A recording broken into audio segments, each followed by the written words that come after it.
नमस्कार मित्रों। मैं हूं डॉक्टर रामजी भाई। आपके लिए एक छोटी सी कहानी लेकर आया हूं। कहानी आपको अच्छी लगे तो लाइक, शेयर एवं सब्सक्राइब करें तथा घंटी अवश्य दबाएं। आइए कहानी का आनंद लेते हैं। उत्तर प्रदेश के बहराइच जिले में जंगल के किनारे पर एक गांव बसा था। उसमें एक छोटा सा परिवार था। उसी परिवार में सांवरी देवी अपने पति एवं बच्चों के साथ रहती थी। सांवरी का जीवन बेहद सरल था। उसका पति कमलेश एक मजदूर था। दोनों अपनी छोटी सी झोपड़ी में सुख दुख साझा करते थे। गरीबी ने उनके जीवन को कठिन बना दिया था, लेकिन सांवरी की हिम्मत कभी नहीं टूटी।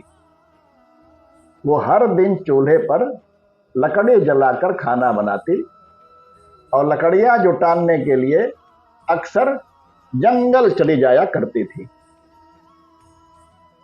सांवरी ने एक दिन सोचा कि बरसात के मौसम में लकड़ी इकट्ठा करना कठिन हो जाएगा, इसलिए उसने जंगल से थोड़ी ज्यादा लकड़ी इकट्ठा करने का मन बनाया। वह अपनी कुल्हाड़ी उठाकर जंगल में चली गई।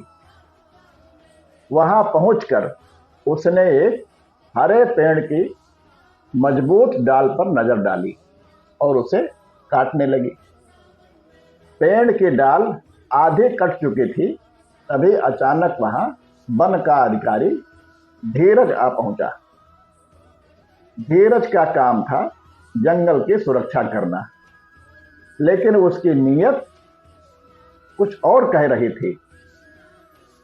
धीरज ने सांवरी को डांटते हुए कहा, तुम्हें पता है कि हरा पेड़ काटना अपराध है। मैं तुम्हारे खिलाफ शिकायत दर्ज करूंगा और तुम्हें सजा होगी।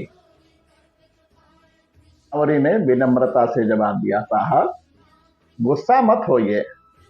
ये डाल अब तक आधी कट चुकी है और बस गिरने ही वाली है।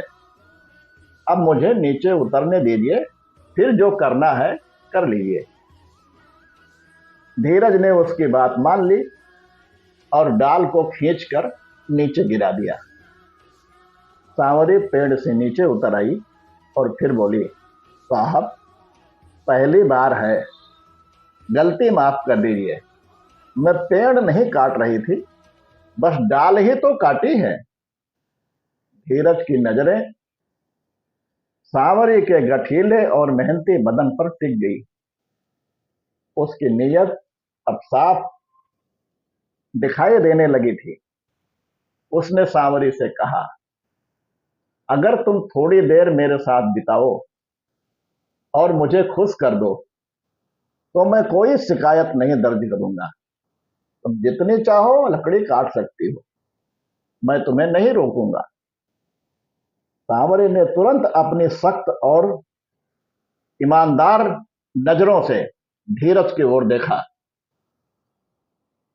आप मुझे गलत समझ रहे हैं। मैं ऐसी औरत नहीं हूं। मेरे पास दो बच्चे हैं और मैं अपने पति को धोखा नहीं दे सकती। धीरज ने हंसते हुए कहा, आजकल बहुत सी औरतें अपने घर से बाहर ही आनंद लेती हैं। मैं तुम्हें कुछ पैसे भी दूंगा, इससे तुम्हारी गरीबी दूर हो जाएगी। सांवरी ने उसकी बात का तीखा जवाब दिया, साहब हम गरीब हैं, लेकिन हमारी इज्जत सबसे बड़ी दौलत है। हम लालच में नहीं पड़ते। जो लोग लालची होते हैं वही ऐसे काम करते हैं, चाहे वह गरीब हो या अमीर। मेरे पास जो है वही मेरे लिए काफी है।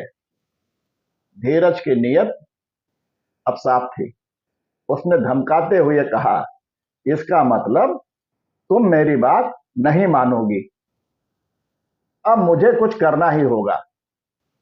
सांवरी ने साहस के साथ जवाब दिया, आप मेरा कुछ नहीं बिगाड़ सकते। जब मेरे हाथ में इतनी भारी लकड़ियां काट सकता है और सर पर उठा सकता है, तो मैं अपनी सुरक्षा भी कर सकती हूं।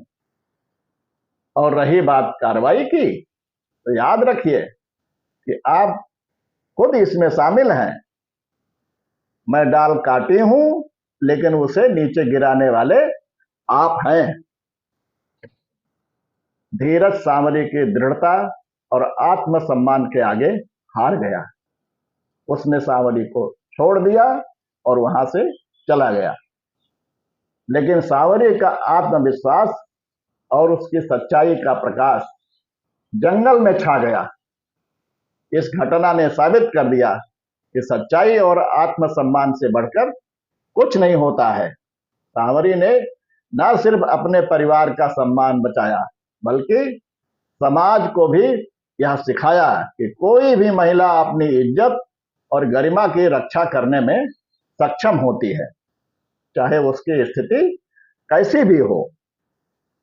सांवरी का यह साहसिक कदम उसके गांव में एक मिसाल बन गया और उसकी कहानी दूर दूर तक लोगों के दिलों में गूंजने लगी। आपको कहानी कैसी लगी, अपने अनमोल विचार कमेंट में जरूर दीजिएगा। ऐसी ही एक नई कहानी के साथ आपसे फिर भेंट होगी। तब तक के लिए सभी को नमस्कार।